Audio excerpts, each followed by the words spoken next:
Hello everyone, हम लोग discuss कर रहे हैं एक्सक्रीटरी सिस्टम। और एक्सक्रीटरी सिस्टम को बोलते हैं उत्सर्जित तंत्र। और एक्सक्रीटरी सिस्टम में कई सारे ऑर्गन आते हैं हमारा, जैसे डाइजेस्टिव सिस्टम आ गया। और डाइजेस्टिव सिस्टम में भी हमारा क्या करता है, वो फिसेस के थ्रू आउट करता है वेस्ट मटेरियल को। देन हमारा हो गया है लंग्स।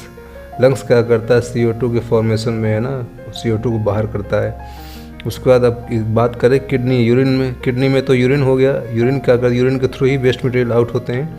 उसके बाद हमारा हो गई ये स्किन। स्किन के थ्रू भी हमारा H2O पानी भी निकलता है, स्वेटिंग है ना, जो क्या करता है वेस्ट मटेरियल को एक तरीके से आउट करने के लिए। ये ऐसे ऑर्गन हैं जो हमारे वेस्ट मटेरियल को आउट करते हैं बॉडी में से। और इनका आउट करना बहुत ज़रूरी है ताकि हमारी बॉडी बैलेंस्ड रहे और कोई इसमें प्रॉब्लम ना आने पाए। ऐसी लिवर भी काफ़ी सारी चीज़ों को आउट करता है जो कि हमारे बॉडी के इन्फेक्शंस में कॉज करते हैं। और कुछ मेटाबॉलिक प्रोसेस होती है, उसके दौरान बहुत सारे वेस्ट मटेरियल बाहर निकलते हैं, उनको भी आउट करता है। अब बात करते हैं कि इसमें कौन कौन से ऑर्गन्स होते हैं। मान लीजिए एक देखते हैं, लेफ़्ट और राइट किडनी हो गई है, यूरेटर हो गया है, ब्लैडर हो जाएगा, उसके बाद प्रोस्टेट हो गया, यूरेथ्रा और पेनिस, जिसके थ्रू ये आउट होता है यूरिन। बात करते हैं जो कुछ इसमें टर्म्स हैं। इन टर्म्स को हम लोग, जब पूरा चैप्टर क्लियर हो जाएगा उसके बाद हम इन टर्म्स को, हर एक चैप्टर के टर्म्स को हम लोग डिस्कस करेंगे। और क्योंकि ये है इंपॉर्टेंट, अभी डिस्कस करेंगे हम लोग आगे वाले चैप्टर्स में, ठीक है। ओके, सो इंट्रोडक्शन की बात करते हैं तो एक्सक्रीटरी सिस्टम वो है जो कि क्या करता है कि एक वेस्ट मटेरियल को आउट करना, या कुछ मेटाबॉलिक प्रोसेस हो गई है या फिर बॉडी की कोई भी प्रोसेस हो गई है जिसके में जो वेस्ट मटेरियल बाहर निकलता है उसको शरीर में से आउट करना, उसको बोलते हैं एक्सक्रीटरी सिस्टम। अब यूरिन सिस्टम की बात करते हैं तो यूरिन में यूरिनरी सिस्टम को रीनल सिस्टम भी बोला जाता है। और इसमें भी आपका वाटर एंड इलेक्ट्रोलाइट्स को बैलेंस करने में हेल्प करते हैं ये। और कुछ ऐसे वेस्ट मटेरियल होते हैं जैसे कि नाइट्रोजनस कंपोनेंट हो गया, आयंस हो गए, कुछ यूरिया हो गया, यूरिक एसिड हो गया, क्रिएटिनिन हो गई, बहुत सारी चीज़ें हैं जो आउट वेस्ट मटेरियल में होती हैं, ये आउट होती हैं इनके थ्रू। ओके, अब इसका डायग्राम भी आना बहुत ज़रूरी है कि इनके ये एड्रिनल ग्लैंड हो गई है, लेफ्ट एंड राइट, किडनी है, उसके बाद यूरेटर, ब्लैडर। अब इनके साथ कुछ ऐसे ऑर्गन्स हैं जो इनसे मिलकर बनती है एक तरीके से यूरिन सिस्टम। तो किडनी हो गई, किडनी हमारी दो है, लेफ्ट एंड राइट, जो कि फॉर्मेशन ऑफ द यूरिन होता है। यूरेटर क्या करता है, ये भी एक पाइप है या नली है, ऐसी ट्यूबुलर या ट्यूब है जो क्या करती है किडनी से लेकर और ब्लैडर तक, है ना, किडनी से लेकर ब्लैडर तक पहुंचाता है यूरिन को, उसको बोलते हैं यूरेटर। यूरिनरी ब्लैडर क्या हो गया, कलेक्शन सेंटर हो गया यूरिन का, जहाँ पर यूरिन कलेक्ट होती है। देन यूरेथ्रा है जिसके मार्ग के द्वारा ये आउट होती है। अब बात करते हैं किडनी। किडनी एक्चुअली दो होती हैं, left and right, bean shaped होती हैं। और इसमें जो राइट साइड होती है वो हल्का सा लेफ्ट के अकॉर्डिंग नीचे होती है, क्योंकि राइट साइड में हमारा होता है लिवर, ठीक है, और लेफ्ट साइड में हो गया स्टमक। तो इस चीज़ को ध्यान रखिएगा याद करने के लिए कि नीचे राइट साइड की किडनी थोड़ा सा होती है। अब इसके देखते हैं कि एनाटॉमिकल पोजीशन क्या है। तो जो हमारा स्पाइन, रीढ़ की हड्डी है, जिसको बोलते हैं वर्टेब्रल कॉलम। तो वर्टेब्रल कॉलम में थोरेसिक लेवल के 12 वर्टेब्रा से लेकर लंबर रीजन के 3rd वर्टेब्रा तक ये इनकी सिचुएशन होती है, तो वहाँ पर ये पाए जाते हैं। इनके डायमेंशन की बात करते हैं तो जो किडनी का डायमेंशंस होता है एक तरीके से 11/6/3, मतलब कि 11 सेंटीमीटर ये इनकी लंबाई होती है, 6 सेंटीमीटर चौड़ाई होती है, ठीक है, और 3 सेंटीमीटर मोटाई होती है। और इनका जो वेट होता है 150 ग्राम का होता है, ठीक। डायग्राम बहुत ज़रूरी है आना। इनसे आसपास के जो कौन कौन से ऑर्गन हैं और इनके आसपास कौन कौन सी वेंस या आर्टरी सप्लाई कर रही हैं, सबका आना बहुत ज़रूरी है, ठीक है। अब बात करते हैं functions of the kidney. Functions में क्या है, यूरिन का फॉर्मेशन हो गया जो कि किडनी करती है, ठीक है, और उसका सिक्रीशन करना। देन है कि बॉडी में इलेक्ट्रोलाइट और कुछ वाटर का बैलेंस्ड करना, ठीक है, कुछ मिनरल्स होते हैं इनका बैलेंस बनाए रखना। देन एक रेनिन एंजाइम होता है जो कि BP को कंट्रोल करता है, उसका भी सिक्रेशन होता है, फंक्शन होता है किडनी का। देन इरेथ्रोपोइटिन हार्मोन्स का सिक्रेशन होता है जो कि RBC के फॉर्मेशन को कंट्रोल करता है। देन है एसिड बेस के बैलेंस को मेंटेन करना। देन ऑसमोसिस हो गया है। देन मेटाबॉलिक, जो कि अंतिम उत्पाद, जितने भी मेटाबॉलिज्म प्रोसेस होती है उनका जो अंतिम प्रोडक्ट निकलता है उसको वेस्ट मटेरियल के थ्रू आउट करना है, ये वेस्ट मटेरियल के द्वारा। अब बात करते हैं कि इससे organ associated with the kidney. तो अगर राइट किडनी की बात करते हैं तो राइट किडनी के ऊपर की तरफ देखा जाए तो राइट एड्रिनल ग्लैंड होगी। इंटीरियर आगे की तरफ लीवर का राइट लोब होगा। पोस्टीरियर साइड में पीछे की तरफ डायफ्राम और जो हमारा स्टमक है उसकी मसल्स और पोस्टीरियर वॉल्स हो गई। ओके, देन इंफीरियरली अगर नीचे की तरफ देखें तो यूरेटर हो गया है। लेफ्ट किडनी की बात करते हैं तो इसमें भी ऊपर की तरफ सुपीरियर साइड में लेफ्ट एड्रिनल ग्लैंड हो गई है और इंटीरियरली आगे की तरफ देखा जाए तो स्प्लीन, स्टमक एंड पेनक्रियाज है। पोस्टीरियर देखा जाए तो डायफ्राम और वही सेम पोस्टीरियर जो मतलब पोस्टीरियर या posterior wall of the stomach ये पाई जाती है। Gross structure of the kidney की बात करते हैं तो ये 3 लेयर से मिलकर बना होता है, फाइब्रस कैप्सूल, कॉर्टेक्स और medulla. Fibrous capsule outer layer होता है, थोड़ा सा स्मूथ होता है। कॉर्टेक्स बिल्कुल इसके जस्ट अंदर होता है जहाँ पर पिरामिड्स होती हैं। और मेडुला हो गया हमारा जो सबसे अंदर का भाग होता है, पीले कलर का होता है, कोनिकल शेप में होता है और 15 से 16 इसमें पिरामिड पाए जाते हैं जिन्हें रेनल पिरामिड्स कहा जाता है। हाइलम एक ऐसा पार्ट है जो कि हर एक मीडियल साइड में, किडनी की मीडियल साइड में पाया जाता है जहाँ पर renal blood, lymph vessels, nerves और यूरेटर पास करते हैं। ठीक है, ये हो गया हाइलम। अब रेनल पेल्विस की बात करें तो रेनल पेल्विस में भी एक तरीके से यूरिन का फिल्ट्रेशन होता है। ठीक है, एक बहुत सारी ब्रांचेस पाई जाती हैं, ठीक है, जिन्हें कैलिक्स बोला जाता है। और ये जो पिरामिड्स पाए जाते हैं ना, ये पिरामिड्स के चारों तरफ से ये कवर्ड होती हैं। ठीक है, ये डायग्राम इस तरीके से। अब इसमें से मतलब जो यूरिन होता है माइनर तथा मेजर में से पहुंचता है। ठीक है, और एक यूरेटर के द्वारा ही कलेक्ट करके फिर सीधा ये जो हमारा यूरेटर है, देखिए यूरेटर, ये यूरेटर यहाँ से कलेक्ट करके, है ना, देखिए ये रही मेजर कैलिक्स और ये हुआ माइनर कैलिक्स। ठीक है, अब इन्हीं में से यूरिन पास आउट करके सीधा यूरेटर में निकलता है, यूरेटर के थ्रू पहुँचता है ब्लैडर में। ठीक है, अब बात करते हैं नेफ्रॉन। नेफ्रॉन एक क्या करती है कि एक तरीके से structural and functional unit of the kidney की बात करें तो इसको बोलते हैं nephron. Nephron is the structural and functional unit of the kidney. ठीक है, और एक करीब 10 लाख नेफ्रॉन पाई जाती है एक किडनी में। ठीक है, अब नेफ्रॉन का स्ट्रक्चर भी आना चाहिए क्योंकि इस पर भी डायग्राम में पूछा जाता है। ग्लोमेरुल्स क्या होता है, ठीक है, बॉमेंस कैप्सूल क्या होता है, ठीक है, डिस्टल ट्यूब्यूल, ये भी आगे पढ़ेंगे हम लोग, पीसीटी, डीसीटी। ठीक है, और ये क्या नाम है, एक डक्ट ऑफ बेलनी और आपका सीटी कलेक्टिंग डक्ट, ये भी सब आगे पढ़ेंगे हम लोग डिटेल्स में। ठीक है, तो नेफ्रॉन्स की बात करते हैं तो नेफ्रॉन के भी 2 पार्ट होते हैं। फर्स्ट हो गया रिनल और मेलफिजियन कार्पस्कल्स। ठीक है, देन हो गया है रिनल ट्यूब्यूल्स। तो पहले की बात करते हैं, ठीक है, रिनल और मेलफिजियन कार्पस्कल्स में, जिसमें कि बॉमेंस कैप्सूल होता है। यह एक ये वाला, ये जो डायग्राम देख रहे हैं ये होता है बॉमेंस कैप्सूल। ठीक है, और इनके अंदर हो जाता है हमारा ये ग्लोमेरुल्स। ठीक है, अब इसमें नाइट्रेट का फ्लो होता है, मतलब इसमें नाइट्रेट बहता रहता है। ठीक है, और जब कोई भी ब्लड यहाँ से इंटर करेगा, ब्लड इंटर करता है, अब ग्लोमेरुल्स में जाता है तो यहाँ पर ये मूव करता है। मूव करने के साथ साथ जो ये इसमें नाइट्रेट बह रही होती है, यहीं से एक तरीके से वेस्ट मटेरियल का आउट होना शुरू होता है और फिर ये आउट होकर यहाँ से बॉमेंस कैप्सूल से, मतलब ग्लोमेरुल्स के थ्रू बाहर निकलती है। तो ये भी एफेरेंट और इफेरेंट 2 तरीके के पाए जाते हैं। ठीक है, ये मैंने बता चुका हूँ। ओके, देन ग्लोमेरुल्स कैप्सूल की बात करते हैं तो ये भी एक तरीके से धमनियों का या फिर गुच्छा होता है, कैपिलरीज जिनको बोलते हैं एक तरीके से। और इफेरेंट और एफेरेंट 2 तरीके की होती हैं, जो एक तरफ से ले जाती है ब्लड को, दूसरी तरफ से निकालती है। ठीक है, और एफेरेंट के द्वारा एक तरीके से, एफेरेंट की बात करें तो ये हाई मतलब ब्लड प्रेशर का पाया जाता है इसमें। और एफेरेंट के द्वारा नेफ्रॉन को एक तरीके से न्यूट्रिशन और ऑक्सीजन प्रोवाइड कराई जाती है, तथा जो डीऑक्सीनेटेड होता है रक्त, ब्लड, उसको रिनल वेंस के द्वारा इंफीरियर वेना कावा में डाल दिया जाता है। ठीक है, अब रिनल ट्यूब्यूल्स की बात करते हैं, जो अभी हम लोग मैं यहाँ पे दिखा रहा था,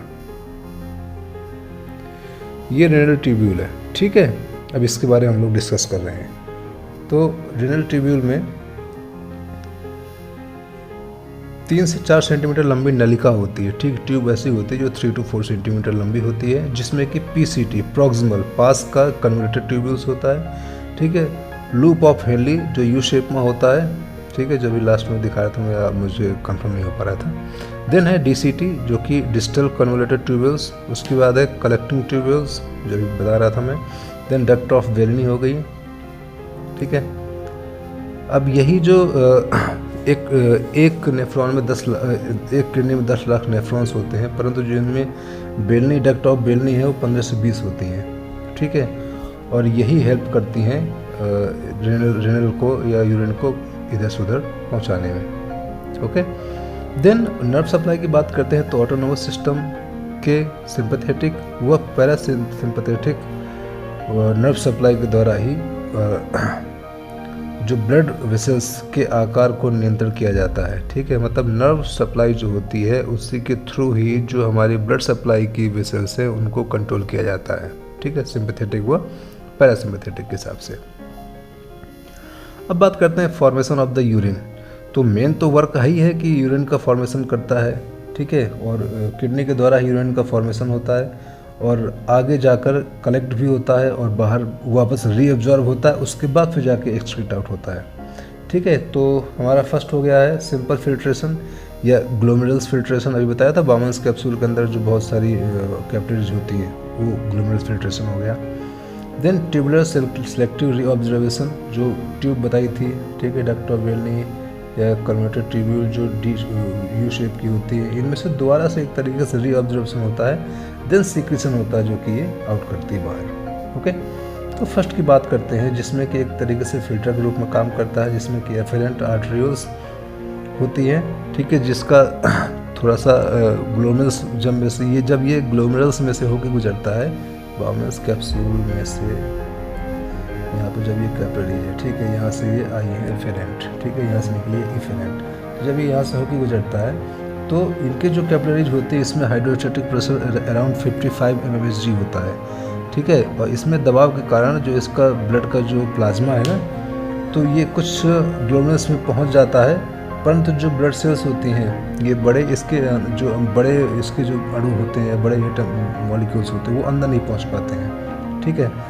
तो इसी में ऑस्मोटिक प्रेशर इंक्लूड होता है और जब वापस बाहर छन के आता है तो यहाँ पे करीब 30 mmHg प्रेशर होता है, ठीक है। और यहाँ पर एक GFR होती है जिसको ग्लोमेरुलर फिल्ट्रेशन रेट बोलते हैं, ये याद रखना बहुत ज़रूरी है, एग्ज़ाम में आ भी जाता है, ठीक है। देखिए 3 द्रवों के उत्पन्न होने के कारण द्रव ग्लोमेरुलस में से छनकर बाहर आता है। तो जो नेट फिल्ट्रेशन रेट अगर देखा जाए प्रेशर है equal capillary hydrostatic pressure minus osmotic pressure plus filtrate hydrostatic pressure is equal 55 ये हो गया हमारा ये कैपिलरी हाइड्रोस्टैटिक प्रेशर प्लस 30 हो गया ऑस्मोटिक प्रेशर और 15 हो गया है filtrate hydrostatic pressure is equal 10 mmHg, ठीक है, मिलीमीटर हाइड्रोजन वो मरकरी mmHg, ठीक। अब दोनों किडनी में मतलब प्रत्येक मिनट में छनने वाले द्रव की जो मात्रा है उसको बोलते हैं ग्लोमेरुलर फिल्ट्रेशन रेट, जो कि 125 ml होती है या फिर 180 लीटर पर डे होता है। लेकिन 99% जो लिक्विड जो हुआ है वो दोबारा से रीअब्जॉर्ब होता है, उसके बाद केवल 1 to 1.5 लीटर ही या 1.1 to 1.5% litre liquid he pass out हो पाता है जो वेस्ट मटेरियल के तौर पे बाहर निकलता है। तो पूरे दिन में 1 से 1.5 लीटर यूरिन का फॉर्मेशन होता है और उसका एक्सक्रीट आउट होता है, ठीक है। जब ग्लोमेरुलर फिल्ट्रेशन होता है तो उसमें बहुत सारी चीज़ों का फिल्ट्रेशन होता है, जैसे कि हमारा किटनाइन हो गया, यूरिया हो गया, यूरिक एसिड हो गया, टॉक्सिन्स हो गए, कुछ कीटो एसिड्स हो गए, हार्मोन्स हो गए, ड्रग्स हो गए, मिनरल्स हो गए, वाटर्स हो गए, ग्लूकोज हो गए, इन सब चीज़ों का फिल्ट्रेशन होता है। अब जो ब्लड के साथ साथ जो सेफ रह जाते हैं जैसे कि RBC, WBC, platelets, plasma protein और कुछ ड्रग्स, ये उसके साथ साथ शेष रह जाते हैं, ठीक है। अब बात करते हैं ट्यूबुलर सेलेक्टिव रीऑब्जर्वेशन, सेकेंड जो प्रोसेस है ना, इसमें भी एक तरीके से आपका वाटर, ग्लूकोज, अमीनो एसिड, ठीक है, और काफ़ी मेटाबॉलिक जो प्रोसेस होती हैं उनके दौरान कुछ इसमें से विषैले पदार्थ निकलते हैं, जिनसे हो गया यूरिया, यूरिक एसिड, क्रिएटिनिन। इनका एब्जॉर्प्शन नहीं होता और ये ट्यूबुलर रीअब्जॉर्प्शन के द्वारा भी साथ जब पुनः रीअब्जॉर्ब होता है यूरिन, उसके बावजूद भी इनको बाहर निकाल दिया जाता है। ठीक है, और इसलिए क्योंकि पुनरावर्तन इसमें होता है क्योंकि इसमें पीएच व इलेक्ट्रोलाइट का बैलेंस बनाए रखने के लिए ये चीज़ें होती हैं। ठीक है, अब बात कर रहे हैं आगे। कुछ सक्रिय परिवहन द्वारा amino acid, sodium, calcium, potassium, phosphate, chloride, इनका भी एब्जॉर्प्शन किया जाता है। कुछ आयंस पॉजिटिव और नेगेटिव दोनों तरीके से रीअब्जॉर्ब भी होते हैं, जैसे सोडियम हो गया, क्लोरीन हो गया, आपका मेंटेन करता है बीपी को, सोडियम भी, है ना। और कुछ हार्मोन्स जो बॉडी की आवश्यकता के अनुसार तत्वों के पुनरावशोषण में सहायक करते हैं। ठीक है, अब इसमें भी पैराथायरॉयड हार्मोन्स और पैराथायरॉयड द्वारा जो स्रावित ग्लैंड्स के द्वारा जो सिक्रीशन होता है कैल्सिटोनिन या कैल्शियम, ठीक है, जो विटामिन डी का एक तरीके से विटामिन डी का भी सिक्रीशन होता है जो कि कैल्शियम को एब्जॉर्प्शन में हेल्प करता है। देन एडीएच हार्मोन जो भी क्या करता है, ये भी एक तरीके से जो ट्यूब्स होती हैं वहाँ पर जो वाटर होता है उसको पुनः रीअब्जॉर्ब करता है। ठीक है, देन एल्डोस्टेरॉन एड्रेनल कॉर्टेक्स द्वारा सोडियम का पुनः रीअब्जॉर्प्शन होता है तथा पोटेशियम के सिक्रीशन को भी बढ़ाती है। ओके, देन सिक्रीशन होता है लास्ट जो होता है कि सब चीज़ें री फिल्ट्रेशन के बाद भी, रीअब्जॉर्प्शन के बाद भी जो वेस्ट मटेरियल होता है उनको बाहर निकाल दिया जाता है। ठीक है, तो पीले रंग का होता है, एम्बर कलर का, वो यूरोपिलिन के कारण होता है। ठीक है, जो कि पित्त में कुछ ऐसे प्रोसेस होती हैं जिनके कारण यूरिन निकलता है। उसकी ग्रेविटी 1.020 से 1.030 तक होती है और इसकी लगभग pH 6 होती है और एक वयस्क व्यक्ति लगभग 1 से 1.5 लीटर यूरिन का आउटपुट निकालता है। ओके, अब water balance and urine output की बात करते हैं। तो इसमें भी एक तरीके से ऑस्मोटिक प्रेशर इन्वॉल्व होता है। ठीक है, जो कि हमारी वाटर बैलेंस ये क्या करेगा, हमारे ब्लड प्रेशर को कंट्रोल करने में हेल्प करता है। ठीक है, और स्टोर भी करता है, अगर ब्लड की कहीं ज़रूरत होती है तो दोबारा से उसको यूज में लाया जा सके। ठीक है, अब बात करते हैं इलेक्ट्रोलाइट बैलेंस। तो यूरिन में अधिक मात्रा में सोडियम और पोटेशियम आयन का भी शामिल होता है। ठीक है, तो एड्रिनल ग्लैंड के द्वारा ही सिक्रीशन होता है और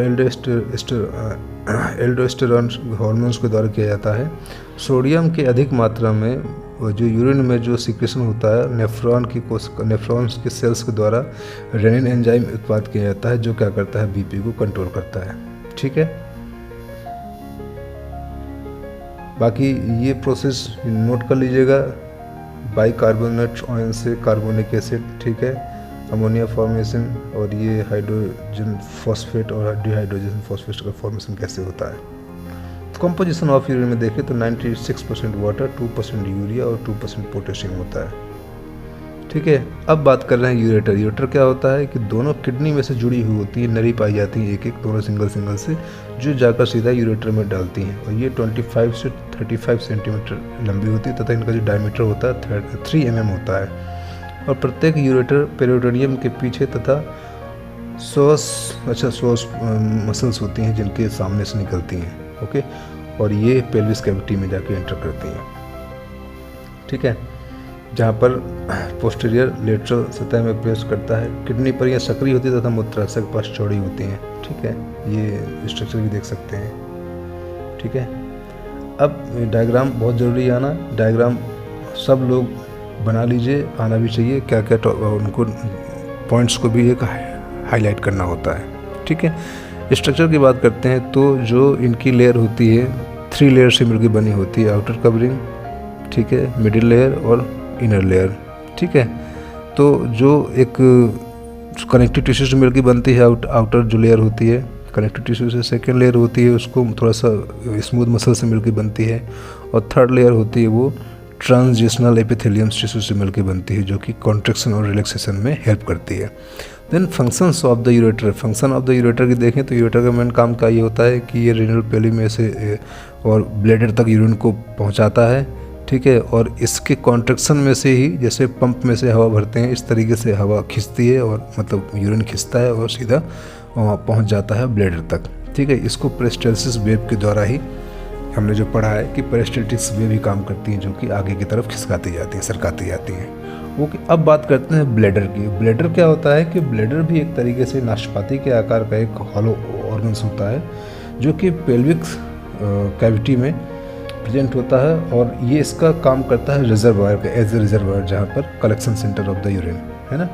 देन ये यूरिन से भरा होता है तथा ऊपर जो हमारी एब्डोमिनल कैविटी होती है वो ऊपर की तरफ बढ़ जाती है, और अधिक जब ज़्यादा भरता जाता है तो और अधिक ये अपना इसका और डायरेक्शन होगा और अंडे के आकार जैसा हो जाता है। इसके भी 3 पार्ट मेन होते हैं, नेक, फंडस और एपेक्स, ठीक। नेक की बात करें तो यह नीचे का संकरा भाग होता है, और इसमें आंतरिक जो यूरिन होती है उसका जो होल होता है वो ओपन होता है, ठीक है। फंडस की बात करें तो यह ऊपर त्रिकोणाकार भाग होता है, जो कि पुरुषों में मलाशय से संबंधित होता है तथा स्त्रियों में गर्भाशय से संबंधित रहता है, परंतु इसका ऊपरी भाग गर्भाशय, मूत्राशय या यूटेरो वेसिकल्स पाउच द्वारा गर्भाशय से अलग रहता है। एपेक्स की बात करें तो यह ऊपर की तरफ, ठीक है, और तथा ऊपर की तरफ संघनाकक के पीछे और नीचे शिखर पर होता है, जिससे मीडियल अम्बलाइकल लिगामेंट्स निकलकर नाभिक में पहुंचता है, ठीक है। अब पेल्विस ऑर्गन में associate with the bladder urethra, male and female दोनों का, ठीक है। तो मेल का डायग्राम देख लीजिएगा, ठीक है। ब्लैडर कहाँ है, प्रोस्टेट ये रहा, okay, then penis, then urethra. अब ये हमारा टेस्टिस हो गया, जिसमें कि इसमें वर्स डिफरेंस का है, एपिडिडाइमिस क्या है, टेस्टिस क्या है, ट्यूनिका वेजिनालिस क्या है, ठीक है। अब ये जो हमारा रेक्टम का पार्ट है, रेक्टम और सेमिनल वेसिकल्स हो गए, ठीक है, और ये एनएस हो गया, जहाँ से वेस्ट मटेरियल आउट होता है डाइजेस्टिव सिस्टम का, ओके। देन फीमेल्स की बात करें तो फीमेल्स में भी देखिए ब्लैडर यहाँ आगे पाया जाता है, ठीक है, और ब्लैडर के बाद यूरेथ्रा ये रहा, और आपका इसमें मतलब इसका फंक्शन ज़्यादा, क्योंकि अभी जो हमने पढ़ा था पिछले कि इसका है पुरुषों में मलाशय से संबंधित होता है तथा स्त्री में गर्भाशय से संबंधित रहता है, ठीक है। तो ये इसमें थोड़ा सा डिफरेंस है, इस डिफरेंस को भी डायग्राम में आपको याद रखना बनाने के लिए, ठीक है। अब इसकी जो 3 लेयर बनी जाती है, जो बाहरी लेयर है वो संयोजी टिश्यू से बनती है, ठीक है, जिसमें कि ब्लड वेसल्स, लिम्फ वेसल्स, ये सब चीज़ें पाई जाती हैं, ठीक है। और जो मिडिल लेयर होती है वो डेट्रोसस मसल से मिलकर बनती हैं या स्मूथ मसल से मिलकर बनी होती हैं, ठीक है। और जो इंटरनल लेयर है वो ट्रांजिशनल एपिथेलियम से मिलकर बनी होती है, जो कि सेम वही पेरिस्टाल्टिक वेव्स का मूवमेंट होगा, जिसकी वजह से आगे पीछे मूवमेंट होता है यूरिन का, ओके। अब ये ब्लैडर की स्ट्रक्चर है, ये भी बहुत ज़रूरी है आना, ठीक है। अब इसका फंक्शंस क्या है कि यूरिन जैसे यूरेथ्रा के थ्रू या इसको बाहर निकालना यूरिन को, और कलेक्शन एक तरीके से रिजर्वायर का काम करता है, कलेक्शन सेंटर, ठीक है। अब बात करते हैं यूरेथ्रा। यूरेथ्रा भी क्या करता है, यूरिनरी ब्लैडर में से, और करीब इसकी 20 सेंटीमीटर होता है यूरेथ्रा लंबा, ठीक है, और जो कि स्त्री में 4 सेंटीमीटर लंबा होता है, और ये भी एक तरीके से यूरिनरी सिस्टम का ही काम करते हैं, ठीक है। लेकिन मेल्स में क्या सीमेन एंड यूरिन दोनों के लिए काम करता है, ठीक है, ये ध्यान देना बहुत ज़रूरी है। अब बात करते हैं कि इनकी जो लेयर्स है, तीनों बताई मैंने, मसल्स, सबम्यूकोसा और म्यूकोसा, ये मोस्टली कॉमन है। जितने भी कुछ आर्टरीज या वेन्स हैं जिनमें मोस्टली जो इनकी वेसल्स होती हैं, वेसल्स ऐसे ही बनाई जाती हैं, सब में कॉमन सा होता है, क्योंकि इनका कॉन्ट्रैक्शन में काम होता है, मूवमेंट लचीली भी होती है ताकि मूवमेंट्स करती रहें, और जो उसमें लिक्विड है, जो भी उसमें मटेरियल है, उसको आगे की तरफ फॉरवर्ड आगे करती जाएँ, ठीक है। अब होता है मिक्सचुरेशन या यूरिनेशन। ये कैसे होता है, ये भी एक प्रोसेस होती है, ठीक है, जिसमें यूरिनेशन को ही हम मतलब मिक्सचुरेशन बोल सकते हैं, ठीक है। 200 से 500 ml जब मूत्र कलेक्ट हो जाता है काहे में, ये ब्लैडर में, ठीक है। तो उसके चारों तरफ की जो मसल्स है वो थोड़ा सा स्ट्रेच होने लगती है, और इसी की वजह से थोड़ा सा नर्व सिस्टम होता है वो उत्तेजित होता है, एक तरीके से एक्टिवेट होता है, और वो मैसेज ब्रेन तक पहुंचता है। जब ब्रेन में पहुंचता है तो ब्रेन वहां से मैसेज देता है और कि मतलब इसको रिलैक्स करने का एक्शन देता है, जो वहाँ की मसल्स रिलैक्स करती हैं, और धीरे धीरे जो वहाँ का जो आउटर जो जहाँ से मतलब आउट होना है यूरिन को, वो जो पार्ट होता है, होल होता है, वो ओपन हो जाता है, और इसके द्वारा और मतलब ऐच्छिक मतलब अपनी खुद की प्रक्रिया से द्वारा ही हम इसको कॉन्टैक्ट करके और यूरिन को पास आउट करते हैं, ठीक है।